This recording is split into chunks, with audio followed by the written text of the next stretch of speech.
Hi guys, Sam from Everything PSP here. Welcome back to the channel.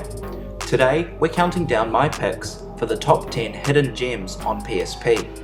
There are so many PSP games that deserve more attention, and these are just some of the more obscure titles that I've found over the years playing games on the system, which I haven't seen covered on other top 10s out there. Hopefully I'll be covering some games you haven't heard of, and if there are any titles I didn't cover, please let me know in the comments below. I'm always looking to try weird and wonderful games on the PSP. So without much further ado, let's jump in and take a look at the top 10 hidden gems on PSP. For our 10th spot is actually two games, as I couldn't decide which was more deserving: Star Wars Battlefront Renegade Squadron and Elite Squadron. These are two spin-off titles in the Battlefront series that have some notable differences to the main Battlefront game mechanics. Renegade Squadron is a third-person shooter with customizable loadouts. Using a point system, you can pick and choose different weapons and perks, as well as customize your character skin and color scheme. This feels great to play and is optimized for the PSP with simplified controls and targeting systems. A full campaign really helps to add more playtime, and you can still hop into a quick match and set things up to your liking. Elite Squadron takes a slightly different approach, being more story-focused and plot-driven. It introduces more mechanics, such as taking off from planets to transition into space and back again. This is a really decent title with lots of content to explore. Even if Mickey Mouse has wiped these games from the Star Wars canon, they still tick a lot of boxes for fans of the series. Our 9th entry on today's list is Modified Air Combat Heroes, fittingly stylized with the acronym MARC. This is about as simple as air combat can get, with easy and intuitive arcade controls. Work your way up through career mode, entering your customized plane in racing and dogfights, earning credits for each victory, which you can spend on upgrades to everything from your engines, weapons, wings, or decals. Unlock more planes as you progress through the game for more powerful options to help you keep up with the competition. There are a limited number of maps and modes here, but the ability to game share means you can challenge your friends to a game even if they don't own a copy themselves. I'll be doing a top 10 PSP game sharing titles video at some point in the future, so expect this game to make a return on that list too. Moving on to number 8, we have Gurumin, a Monstrous adventure. You can actually find an undubbed version of this game online that swaps the audio for the original Japanese while retaining the English text and controls, which is the version I'm playing here.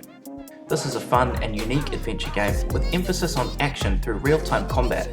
The main character Perrin can acquire various headwear which have varying effects while equipped, such as protection from water damage, stronger attacks, or HP restoration. Each piece of headwear can be upgraded to increase their effects. Perrin's drill has up to 4 power levels that are increased through combat or restoration points in levels and decreased by taking damage. Gurumin offers replayability by offering new difficulty levels upon completion of the game. In addition to headwear that gives characters various abilities and protection, there is also a number of outfits that can be equipped. Matching the right outfit with the right hat could unlock additional abilities.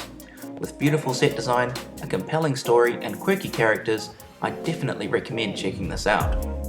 Our number 7 pick is the adventure puzzle game Tokobot. Take control of your little robot friends and arrange them in different configurations to solve puzzles and combat enemies. This game really surprised me in terms of how the robots augment your movements, for example using the spinning move to act like a propeller or the ladder move to climb up to a higher spot. You have to keep an eye on your Tokobots and make sure you have enough to reach certain areas in the game. With various enemy types and locations, there is a lot to do in Tokobot, and in my opinion is criminally underrated. Smashing in at number 6 is Viewtiful Joe Red Hot Rumble. This game is based on an anime series and follows a wacky story in which you must complete challenges on Smash Bros style stages. Captain Blue is working on his latest film, and in order to determine who will get the lead role, he holds a battle tournament between those who are auditioning. As the player progresses through the films, it seems that some strange things are afoot, as unauthorized equipment keeps showing up and things seem a little bit too dangerous. The aim is to complete challenges that appear on screen and battle against your opponent for the high score. There are different characters with different movesets, and the game offers fast-paced and sometimes hectic action, with stuff happening all over the screen. The voice acting and anime cutscenes give this game a unique and fun visual style that makes it a joy to pick up and play. Our number 5 entry is Deadhead Fred, a single player horror comedy / action adventure experience whose title character, Fred Newman, is a private investigator with the ability to switch heads. Think of it sort of like Kirby, but with a macabre twist, in the sense that you gain unique abilities depending on whose head you are wearing. Fred has recently been murdered and decapitated, and has few memories of the events leading to his death. The plot follows Fred as he pieces together the clues of his murder and tries to get revenge on the man who killed him. Unlike many action game heroes, Fred has no conventional weapons. He relies solely on the powers available to him from the severed heads of fallen enemies. The dark humour is what makes this game really enjoyable, and the character designs are grim and disturbing in just the right way. This game incorporates a variety of gameplay styles, including combat, platforming, and puzzles, and is a refreshing mashup of many genres with gritty noir elements to tie it all together. Just missing a spot on the podium at number 4 is No Gravity: The Plague of Mind. No Gravity is a 3D space shooter which allows players to control the spaceship from first-person or third-person perspective. The object is to accomplish missions, with diverse objectives ranging from destroying enemy ships or bases, escorting allied ships, raiding ground bases, or clearing minefields. The game was ported to many platforms over the years as it was open sourced in 2005. This PSP version was given a subtitle to differentiate from the classic version and features optimizations to graphics and gameplay for the handheld. For fans of spaceflight games like Wing Commander and Freelancer, this is a great title to pick up on the PSP. Moving up to our bronze medal, we have Bounty Hounds. The plot revolves around a group of intergalactic mercenaries known as the Bounty Hounds, led by Maximilian, the playable character, on a mission to eradicate the indigenous life forms of alien planets so the human race may colonize them. In the course of it, they unravel a conspiracy among the most powerful corporations on Earth. The gameplay is a mix of hack and slash and role-playing video game with some elements of a third-person shooter. The player is able to find and equip over 500 weapons and even more pieces of armor. Using experience points gained by killing the enemies, the player is able to upgrade Maximilian's stats and earn skills. The sheer amount of character customization and the unusual gameplay style and premise makes this one of the most underrated action RPGs on the system. An interesting note here is that Namco have confirmed a shared universe called United Galaxy Space Force that encompasses this game with the likes of Ace Combat, Galaxian, and Ridge Racer in one overarching canon. Although some of the correlations are a little bit of a stretch, you can check out ugsf-series.com to see the complete timeline. Our silver star for today's list is none other than Fired Up, a vehicular combat game. The game features a single-player campaign and a multiplayer mode which supports up to 8 players. Fired Up's campaign mode is set in an unnamed Eastern European country that has been invaded by a neighbouring country known only as the Republic. The player takes on the role of 5 different characters, fighting as mercenaries for a resistance army in several different vehicles and in 4 different locations. The player can take on subsequent missions whenever they please. Otherwise, they can find yellow scavenge tokens, which for each 10 tokens collected will unlock new secondary weapons, which the player can then use against AI enemies that spawn to attack the player. These weapons include grenades, heavy missiles, and lasers. There are also turrets around the map for the player to use. Also available are challenges, taking on the form of large trucks that roam the city. Upon destruction of one, the player must seek and eliminate the required number of enemies before the allocated time elapses.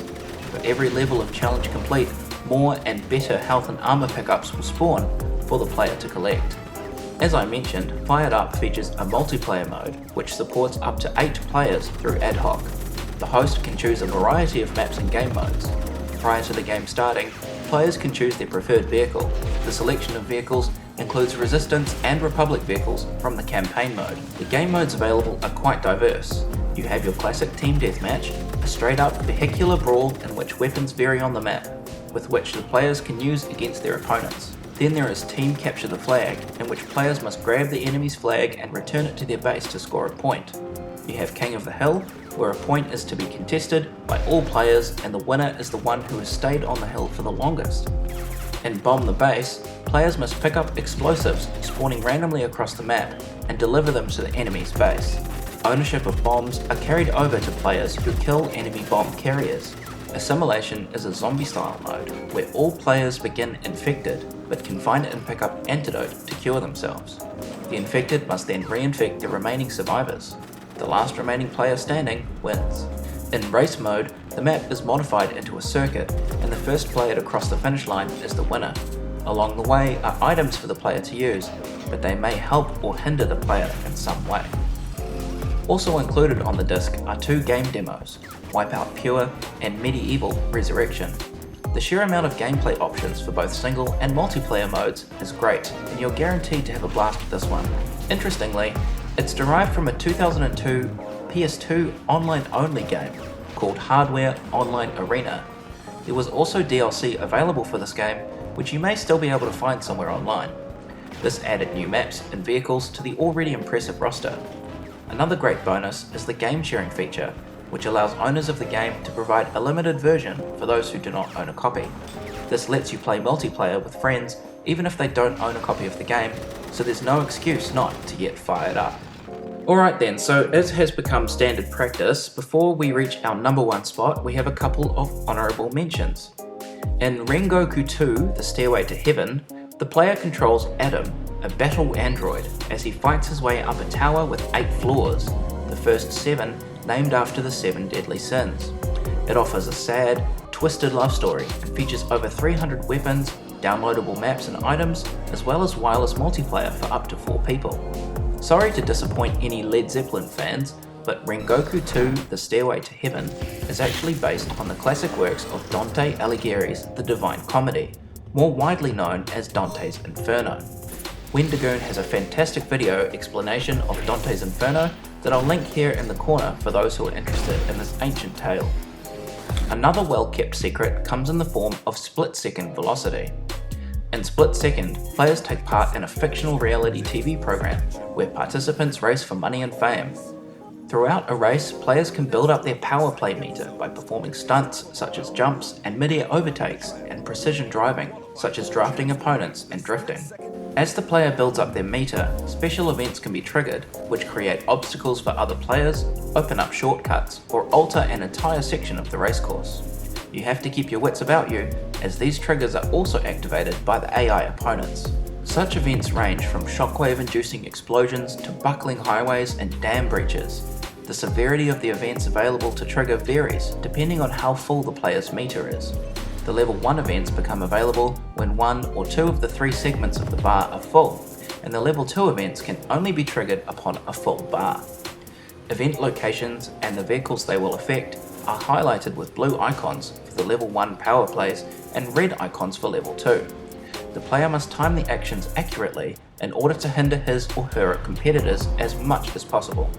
The power play meter is used up by one segment once a level 1 event is triggered, so the player must also choose whether to activate the less destructive first level events as soon as they're available, or save their power play energy and build it up further in order to trigger the top tier actions. There are also certain power plays that can be reused, such as explosives dropped from helicopters, exploding tanker trucks and shortcuts, but some other power plays are permanent and can only be used once in a single race. BlackRock Studio also wanted to make the HUD as simple as possible by taking away all unnecessary elements, such as the speedometer and the track map, rendered useless due to the dynamic nature of the track, leaving only the lap count, the position that the player is in, and the power play meter, all positioned behind the player's car to avoid detracting from the scenery.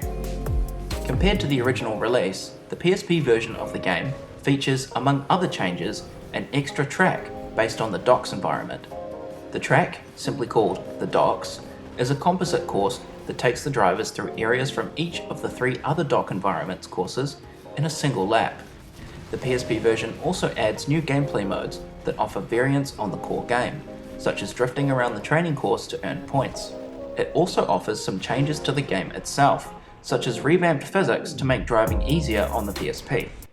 Subtle changes to track design, event rules, and car statistics were also made. The PSP version also supports ad hoc multiplayer for up to 4 drivers.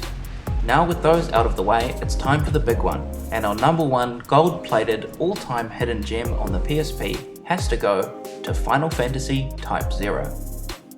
Final Fantasy Type 0 is an action role-playing game developed and published by Square Enix for the PSP, released exclusively in Japan in 2011.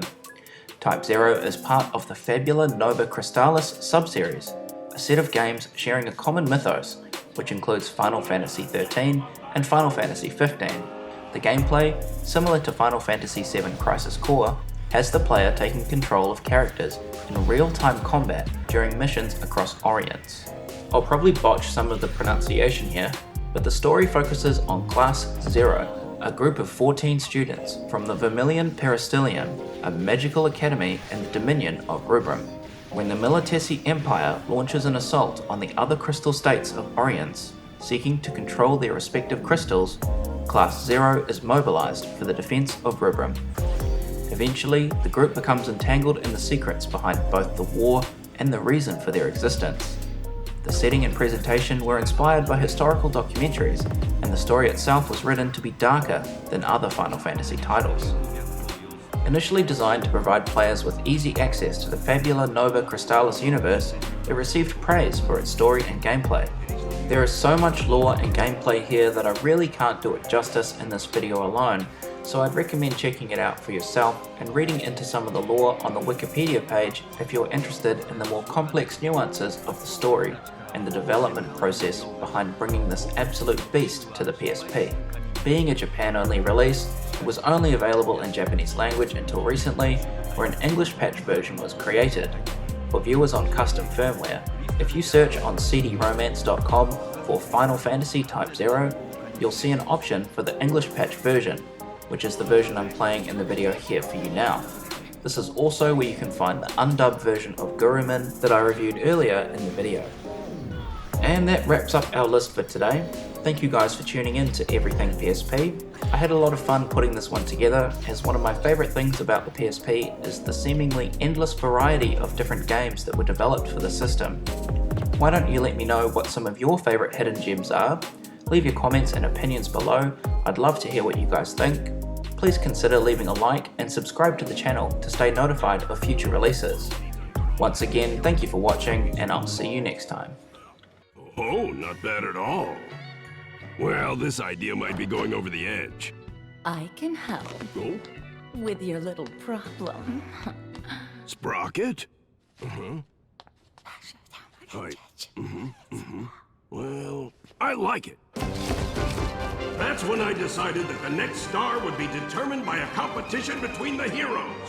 Gather round, heroes, and prove you've got what it takes to be a star!